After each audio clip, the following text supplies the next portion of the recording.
Kasi ang dami pa kami nakita na ganito eh, black and white pa.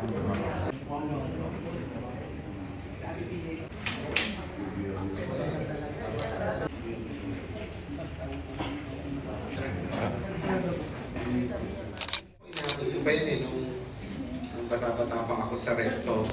Kalimitan, kung inyo natatandaan, doon pinitit na kalimitan yun. So nadadaanan ko yan. So we're communicating with yung mga owners ng sinihan, lalo-lalo na sa Recto area, na maka-hire kami ng mga dating nagtitinta. At yan po ay makakatulong ng mga estudyante ng High Academy sa pag-replicate itong mga old posters na ito sa kaabangan ko lang. Last and main chair, tanong ko lang po, di ba may advantage na makita sa mga wall yung mga colorful na mga painting? Hindi po ba para makaka-distract din sa mga drivers? Hindi naman po. Ang sa road safety standards naman po, ang bawal po ay yung na nakakasila. Pag ganito naman po, hindi po distract. In fact, nakaka-ease nga po ng ano yan, ng scene na po pag-traffic. Thank you po. Next question, Marley Alino from DZRH. Please limit your questions to... Parang kasi Noel. Magandang hapon po sa inyong lahat. Yes, Marley. Okay. Question ko, sir, kaya lang po ipalalabas yung mga pelikulang may luma sa mga sinihan. Ang sabi po nga ninyo ay 50%. 50 pesos. 50 pesos. Sir, anong inaasahan po natin ito? Gaano kalaki ang target na kikitain natin? Well, actually, wala ka namang kikitain masyado. 50 pesos per person. Napakaliit niyan.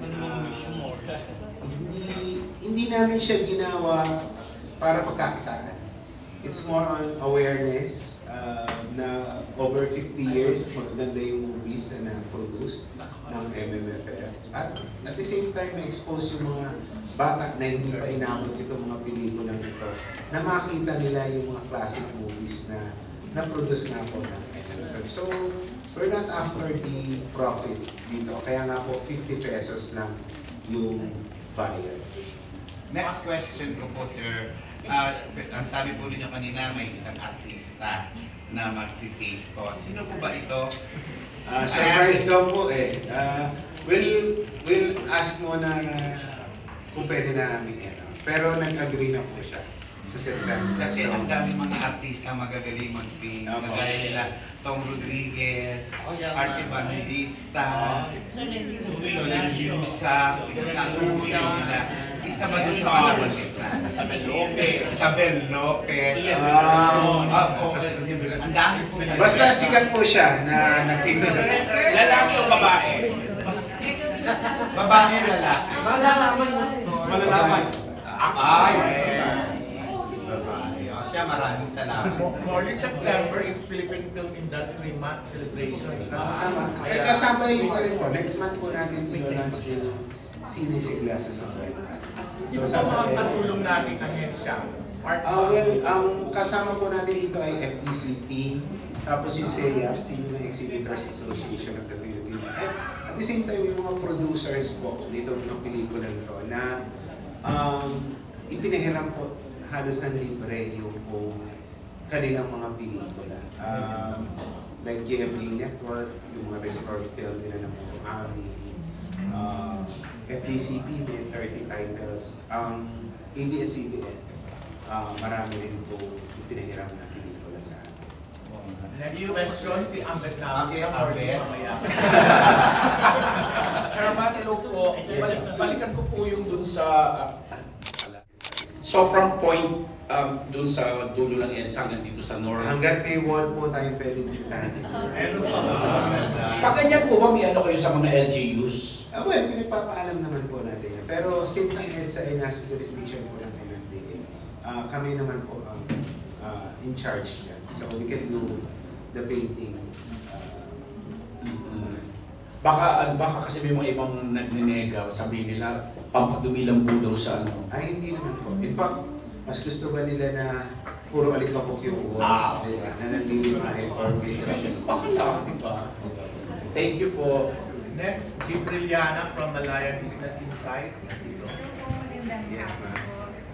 Pwede ko malaman kung kung gaano kahaba ba, metro or ilang walls yung ating Marami po, kilometro po yan. Ang EDSA po kasi is more than 5 kilometers, almost 25 kilometers. Besides 50. So hanggang nga po may wall tayo nakikita, nilalagyan po. Ma'am, kayo po. magiging involved sa pagpipinta?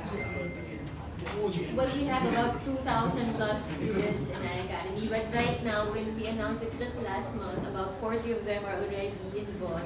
In fact, we submitted some mock studies to MLA to share also. So, quite a lot. Yeah. Talent is not a problem.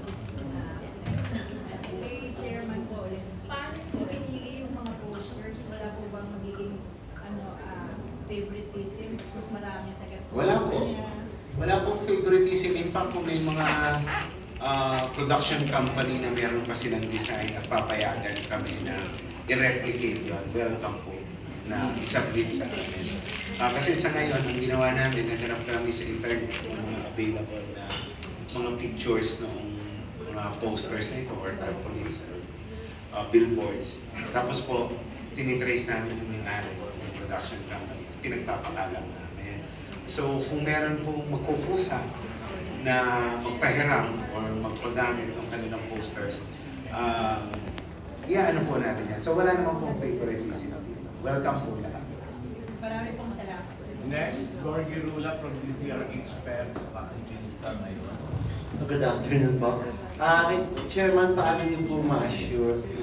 Gusto ko lang malaman kung paano yung pagpinta. Doon ba talaga sila sa wall magpipinta?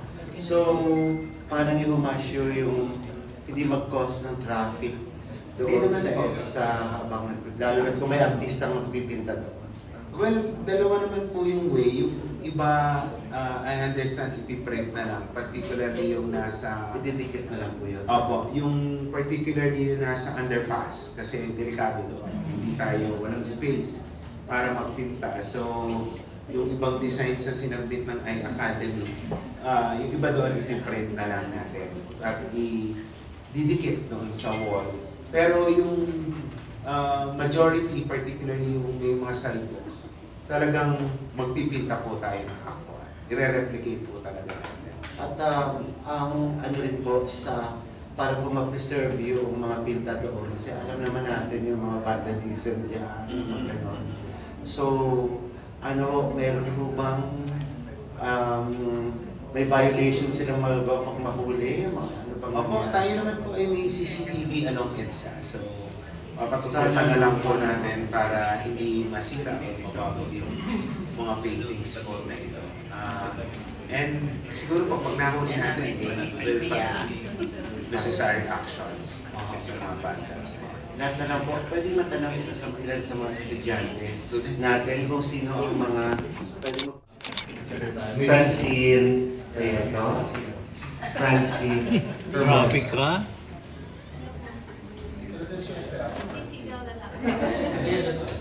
Ayan, Miss Francine. Hello po. For yung mga films naman, we're really trying to get as much of them as possible. Na yun nga po, iniiwasan din natin yung mas marami din sa isa compared sa other. Para meron tayong, parang hindi lang yung siya mukhang favorite din. Kasi we wanna give yung honor din sa lahat because all of those films, all of those works are art and hindi man isa, kahit yung isa hindi na-resurrect sa'yo, film can resurrect you to other people. So kailangan natin dapat bantay yung treatment for all of those. Pero anong napili mo, Francine, na pelikula? Anong napili mo ipipinta? I-assign mo na, sir?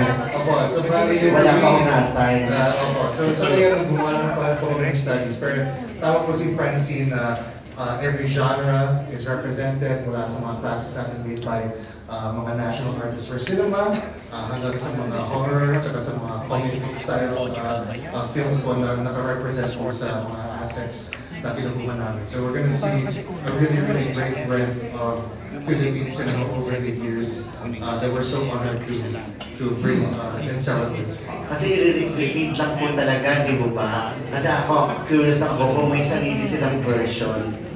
O paano nila? Opo, may baka meron silang like shake, rattle, and roll, baka ibang ano sa kanila, di ba? Ano namin, through the creative side ng iAcademy. Okay, sure po. Oo. In fact, nakakuha kami ng poster noong first Best Picture, yung pelikula pa yata ni Era. Yes, diligin mo ng hamog. Hamog na lupa. Yes, yan ang isa sa mga ano natin. Kasi yun ang kauna na ang Best Picture. Yes. Thank you po. Paano po yung pag-maintain naman? Well, ano naman to eh. Maganda naman na paint ang gagamitin natin. So, maglalast naman yan, di ba? Pati po for sure yung mag-aalala po.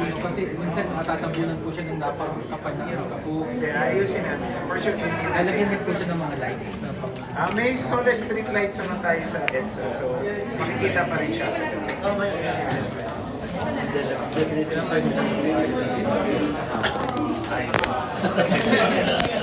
Hindi na po kayo last minute eh, nagpa kami nagpapa-changes. Pero pwede kami naman kasi nangyari mga bata. Matibay po. Oo, matibay naman. Kasi hindi na pilit ng pulis yung mga bata eh. Kasi kung nag-aabot sila ng t-shirts, inuupan. Hindi, walang iikot or ano. Ginagawa kasi nila, nag-uubad sila ng t-shirt, iaabos na nila iaabos, pinapis ka naman. So, hindi maawat eh. Lumalaw, late latter part, nakasakay na kami ng pulis para